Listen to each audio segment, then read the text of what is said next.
management has decided that Danny Gray and Calvin Couture will be handcuffed together at ringside. Handcuffed together? Well, keep in mind, it was Calvin who was getting involved liberally a month ago. Danny Gray came out to cause a distraction to give Madison a fair shake, and the entourage of Arquette blames Danny Gray, who's our backstage correspondent and hosts our pre-show, along with Nick Lendl, but they blame Danny Gray for the loss. And Calvin is not taking this news well. Does Calvin take any news well that doesn't immediately benefit him? Sure, when the Versace spring line came out, he was a titter. Imagine what? He was all a titter. Imagine just the red marks and the welts and the bruises that could be all over his wrists after being cuffed tightly together with Danny Gray. Yeah, I mean, has he had the proper foundation blended for his wrist? I mean, do you think I could possibly care any less what the answer to that question is?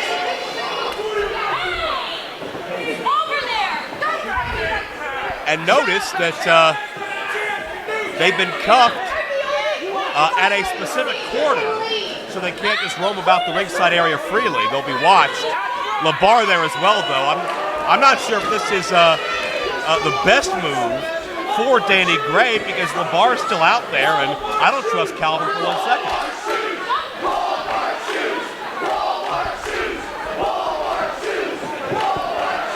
Crowd not a fan of Mr. LeBar's footwear. It seems like a rather odd and very specific thing to make fun of. They're quite obnoxious white shoes last time I checked. I'm not sure if he's got the white ones tonight, but Katie Arquette, Madison Rayne, one-on-one for the IWC Women's Championship. And it should be interesting to see how this matchup begins. Their first meeting ever was a month ago. We'll see what one learned from the other. Madison was the better athlete that day.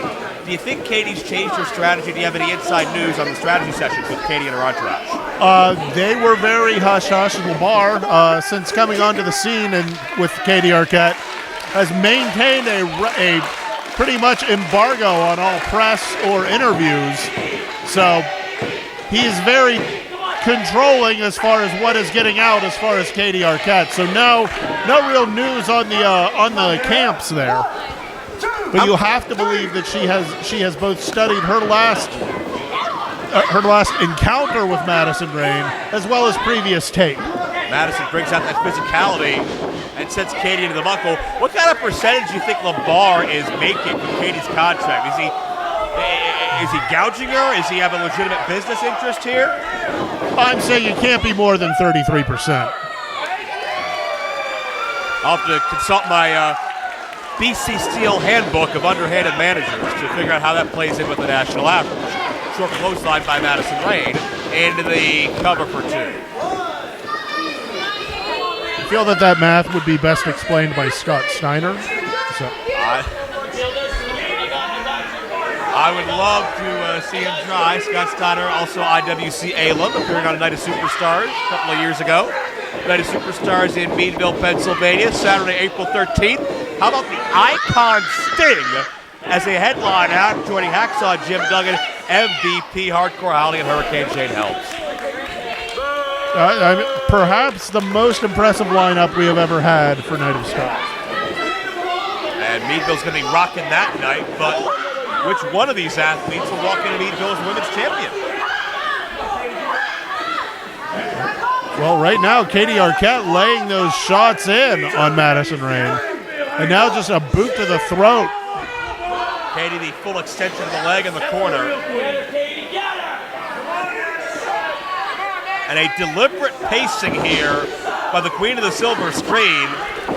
I think Katie realizes that, and we see a cover for 2. Katie lost her focus last month. Whether you want to blame Danny Gray or Madison or the sun and the moon and the stars, it really doesn't matter. Katie took her eye off the ball, and I think Katie's going to do her damnedest to make sure that does not happen this time around. You can see the general, for lack of a better term, fire that has been lit under Katie Arquette with that running hip attack to the corner. She's just a bit more menacing, a bit more angry with each and every blow and elbow that she throws. And really, every time we see Katie, she gets more physical and she gets more calculated. She's able to control her surroundings more and more, and certainly when you've got Calvin, LeVar, oftentimes Mandime, who I don't think is awake yet after the founding fathers. Katie's got a lot of moving parts working in her favor. I think it bruised her ego when somebody else kind of beat her in her own game when Madison and Danny were looking out for each other. Yeah, I mean, well, to be fair, you don't spend the money on an entourage to have it fail you. Certainly not. See if the air rushed out of Madison. Able to get out of it, too. Katie first back to her feet. Katie definitely has the size advantage over Madison Rayne, and I think she really needs to press that. I would not give Madison Rayne a lot of room to move. Notice how she stuck right with her and laid in that shot. Yeah. Do one more. Give her some more. One more. Give her some more. Katie is deliberately and methodically dissecting Madison. Madison able to turn things around. Look out here, head of steam. I noticed Madison try to quicken the pace. Katie shuts her down with a spine buster near fall. Madison wants a quicker encounter. Katie wants to be in control. And Katie countered the quickness with power, and it was rather effective. You see Madison still not to her feet. A victory here tonight. Katie would join Britt Baker in the camp of two-time IWC Women's Champions. Katie beat Britt Baker in order to win the championship the first time, with David Arquette as presiding referee, which will never get old to say because that's just a surreal thing, but it happened. Yeah. Nope. And you see that pace quickens, and Madison gets a half a step ahead. Charging forearm. Northern Lights. What is LeVar doing? I think you might have just been checking the canvas. You can't believe that. Madison got it by the tie, and he just got sent for a loop. If you want to know how hard Madison Rayne can throw a forearm, well, now you can ask LeVar. Yeah, but it involves talking to him. Katie with that go behind. Madison trying to elbow her way free. Oh, wait a minute. Referee getting caught up in the... Oh, no! Referee caught a stray elbow accidentally. Madison was aiming for Katie, and Katie ducked. I don't know that you can prove that. For all we know, Madison could have thrown that elbow intentionally. Katie just took a shot at Danny. And what is Calvin doing? Calvin just got himself free and handcuffed Danny to the ring. Calvin took the key out of the referee's pocket.